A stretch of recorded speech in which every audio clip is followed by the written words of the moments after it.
Hello, everyone, and welcome back to the podcast. I'm your host, Joe Two and Love, here with another AEW Dynamite review. This time for September 14th, 2022.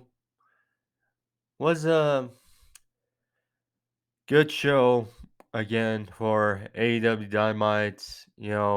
It's great to see with you know people talking about the rings and whatnot, this or that, the AEW, and for the last month, they've hit over 1 million.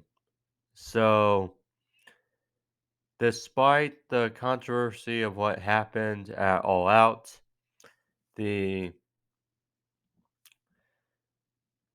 consistency is there, and yeah, was a good show. Got the semifinals for the Grand Slam Tournament of Champions for the vacant AEW World Title, which next week will be Jon Moxley for Bryan Danielson. But overall, a good show. Uh, but anyways, thank you for joining me. If you're new to the podcast and want to see more uh, pro wrestling reviews and sports movie topics, etc., find all videos on the homepage. Just click the subscription there in the corner. And thank you, and let's get started. I do want to point this out because I haven't got into it yet before I get into the review. Malachi Black. You know, it was reported last week that Malachi Black was granted his conditional release from AEW. Now, Malachi Black, was great in NXT, was failed by creative on the main roster for WWE. He came to AEW, left a great first impression, but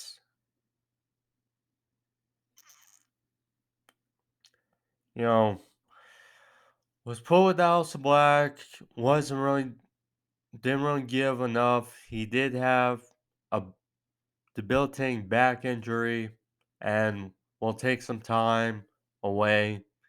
You know, it's been reported he's going through personal issues, stuff. I mean, look, Tony Khan mentioned how Black is on a multi-year deal still with AEW. So I imagine this is Tony Khan's way of giving Black some time to recuperate and take some time off and then come back and give a fresh new start here in AEW. Now let's get into the review, shall we? Those are my thoughts on Malachi Black. Hope he stays with AEW. So, Dynamite started off, good match. Jon Moxley versus Sammy Guevara, semifinal matchup in the Tournament of Champions. A good match, Sammy Guevara came out by himself. He, you know, Guevara labeled as one of the pillars of AEW by MJF last fall. You know, it's good to see him improve. And against Moxley, it's going to be a good match. But Guevara, as figured, started out as the coward. Um, then, after a big chop fest to Moxley even pretended to take a nap. That's how he was faced by Guevara's chops. Guevara fired back, hit 2 dives on the outside, and then shoved Moxley's head into the steps, which stunned Mox. Then they went to break. Back from break, they were on the apron. Mox's old dirty deeds, facebuster into the apron, stunned Guevara, got in at count of 7. Guevara fired back, hit a double springboard cutter for a near fall. Caught Moxley with a standing Spanish fly. Mox fired back, he had released German off the top rope. Folded Guevara in 2. Anna Jay and Timeout came out. And so Anna Jay was distracting Bryce Rensburg. And Timeout out from behind. Hit a low blow on Moxley. And Guevara rolled him up for only a near fall. Guevara then went for a senton off top. Missed it. Mox rolled up for a 2. Guevara went for the GTH, but Moxley countered, hit a Death Rider. 1, 2, 3, and Moxley advances to Grand Slam next week and will compete for the AEW World title. Right afterwards, he mentioned on commentary MJF was causing something in the back and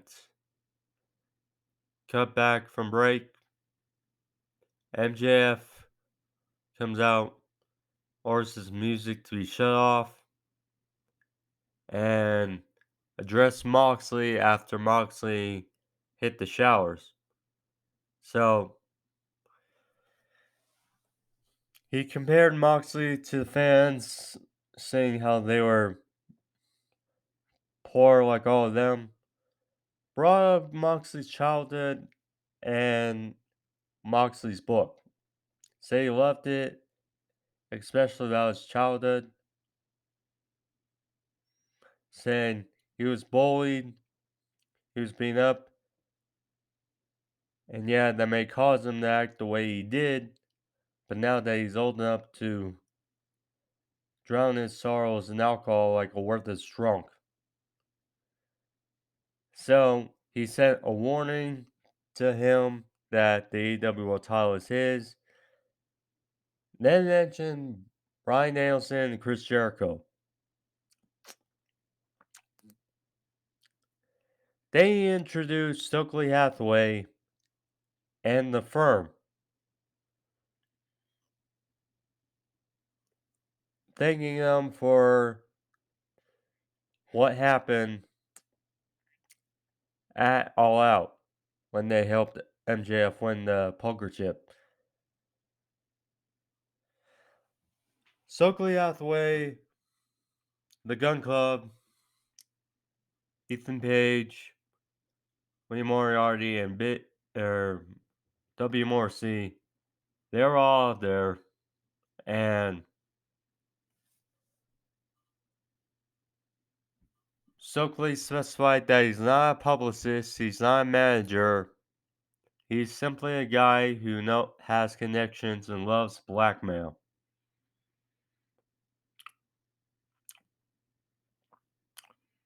He talked about All Out. He said he went down one by one everybody's direction for the group. And he said that when the time comes, he and MJF, will- or they and MJF will go their separate ways.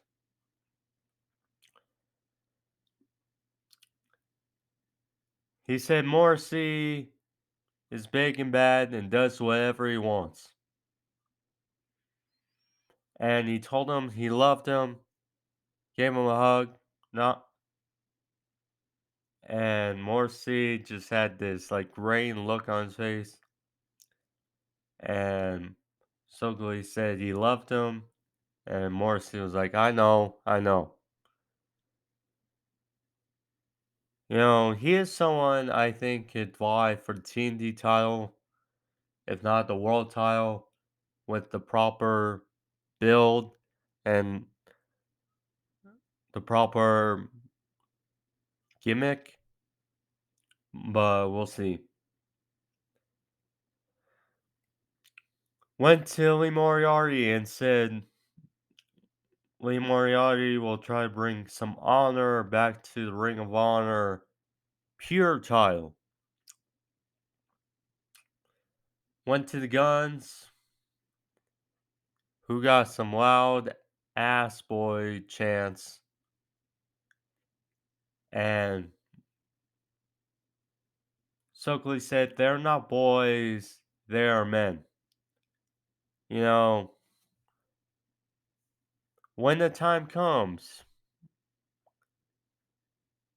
I don't think they're ready yet, but them vying for the AEW World Tag Team titles again, I could see it in the future.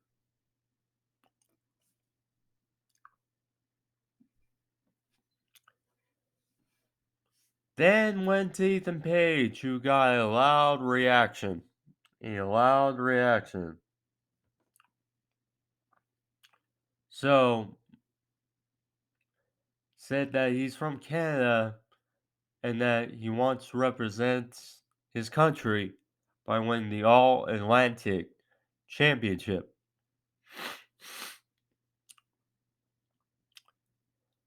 And now that we know Orange Cassidy's going to face Pac next week at Grand Slam, I think it's safe to say who the guy who's probably going to take the title off of Orange Cassidy, Ethan Page.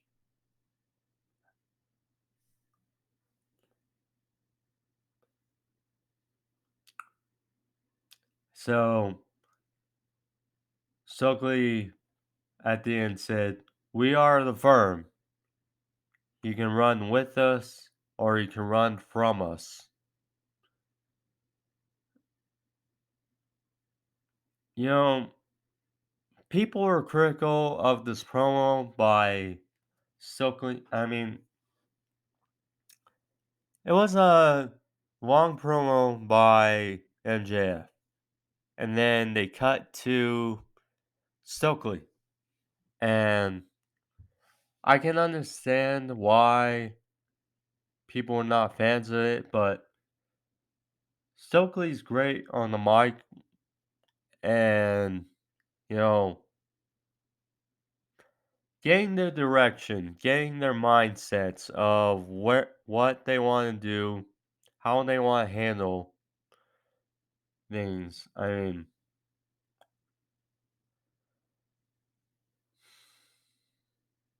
I enjoyed it. I enjoyed it. I'm not saying it was great, but I enjoyed it. The firm. Jungle Boy versus Jay Lethal. Decent match here. Jungle Boy earlier in the day signed an open contract to get back on track since Christian Cage is injured. And Luchasaurus is they're pretty much waiting for Christian to get healthy and for this feud and Luchasaurus can continue. So, but this match here, they were still selling the attack by Luchasaurus from All Out. Selling his back. Jay Lethal hit big backbreaker, leveling Jungle Boy off the top rope. Jungle Boy tried to hit a brainbuster, but his back was favoring him. He hit big lariat, hit brainbuster for 2. Lethal fire back, hit diving elbow off the top. After some fighting by Lethal, Jungle Boy walked in the snare trap and Lethal tapped out. And Jungle Boy gets the victory over Jay Lethal. I mean, Jay Lethal's great. And, it's a lot unfortunate that Jungle Boy in this feud is kind of on ice while Christian Cage is injured. Luigi Primo.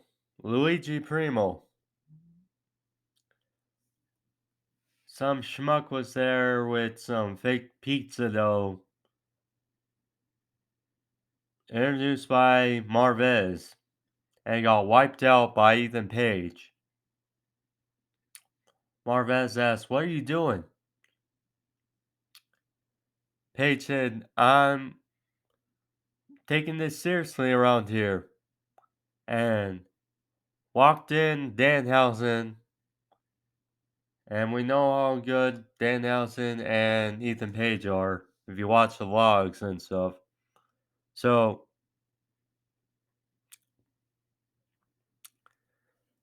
Ethan Page said he's going to start with the court jester of AEW on Friday on Rampage.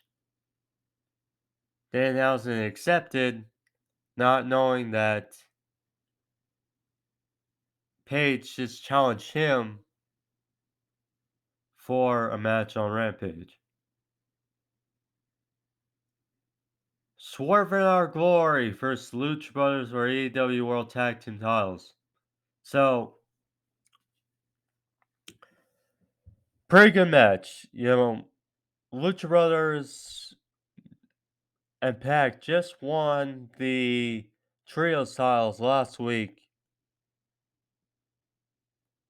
over Best Friends Orange Cassidy. Now,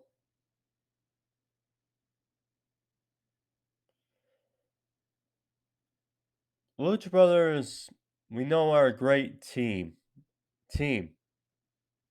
And with the momentum they're on right now, it was strange to see them taken out right here. But at the same time, Swerve Our Glory need momentum before they lose the titles to the Acclaimed next week, because it seems inevitable that the Acclaimed will be walking out of Queens, the new AEW World Tag Team Champions. But fun match, gotta give all 4 guys.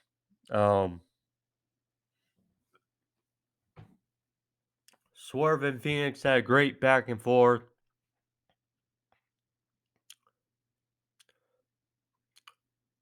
Swerve was hit with a big Spanish fly off the top. Penta actually hit Destroyer on Keith Lee. And that popped the crowd. That popped the crowd. But Swerve fired back. Swerve stomp combo on Phoenix for the win. And Swerve on Glory get the momentum back here before Queens.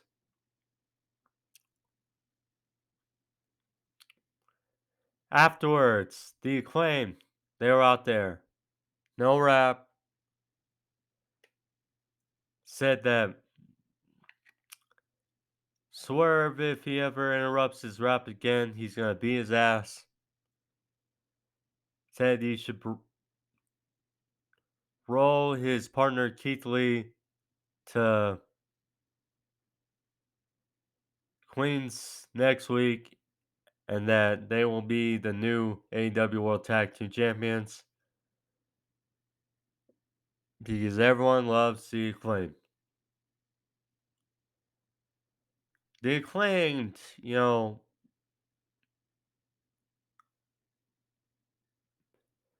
have been in a rough patch, but they have been there for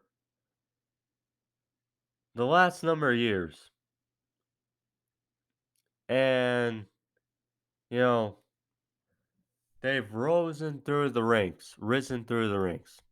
And for them to get what seems likely their shine next week after a great match all out and with what we'll get next week in Queens, you know, just hard work will pay off. Serena Deeb and Britt Baker for Toni Storm and Athena. Now,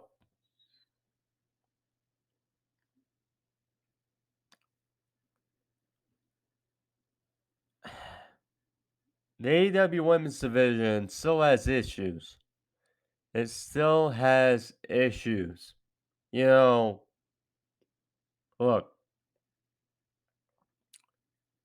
you have Jade Cargill, who is 37-0.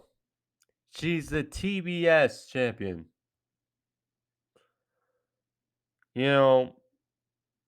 We got the new AEW World Women's Champion, Toni Storm, interim whichever. And she's getting pinned in this match. I mean,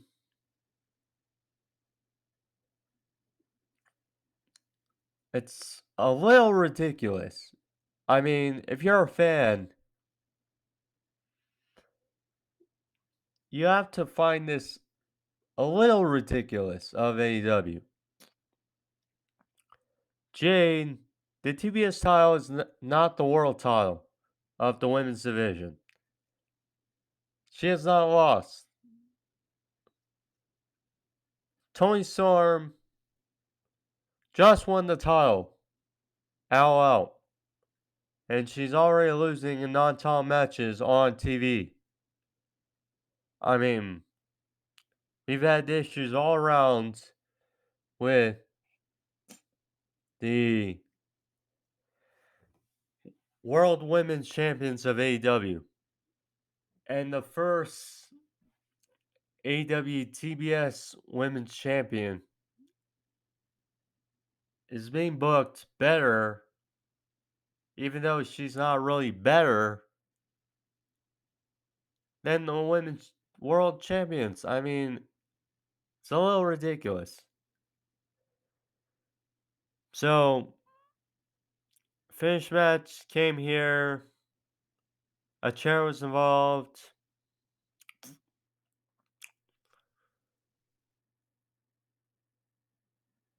Britt Baker hit Toni Storm in the face with a chair. And Deeb rolled her up. 1, 2, 3. Deeb pinned Toni Storm, who we have not seen in a bit.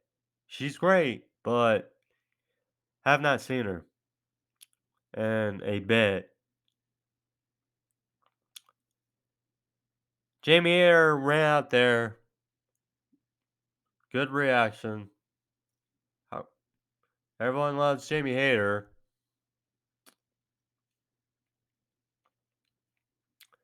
She came out there, beat down Toni Storm with the chair, and there's still tension between Britt Baker and Jamie Hayter. And we got a four-way women's match for the women's world title next week. So it's ay ay ay.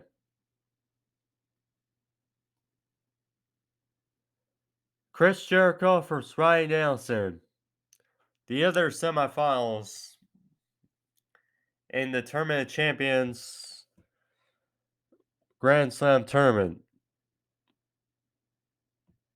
This was a fun match. You know,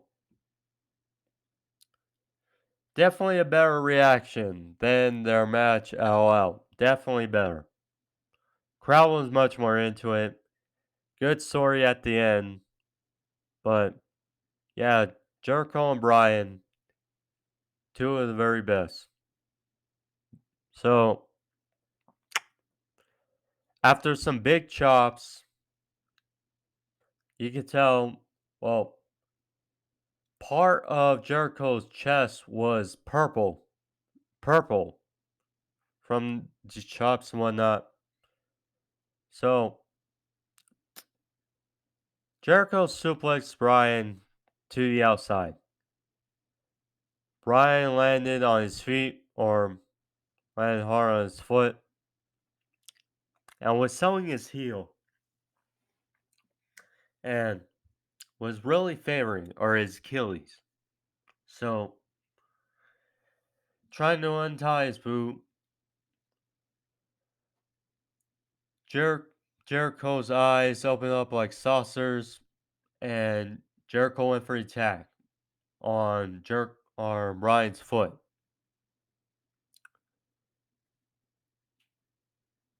So back in ring, did a figure four off the post, increased the pain. Back in ring, Jericho tried amping on the attack. Bryan fired back, hit the right knee. And finally, after some trials and tribulation, walked on the label lock on Jericho. Jericho tapped out. And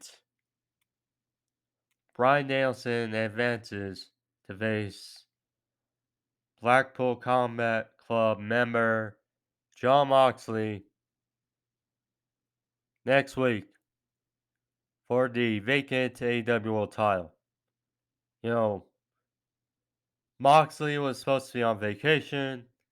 You know, we're going to get a good match between these two, and it's going to be fun. Blackpool Combat Club versus Blackpool Combat Club. You know, it's going to be fun. Going to be fun.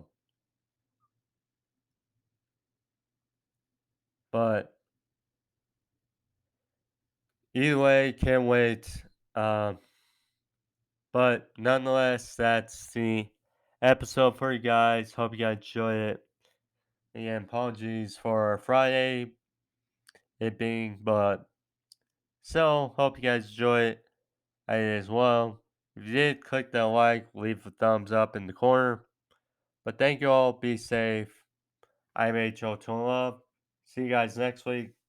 Adios. Peace.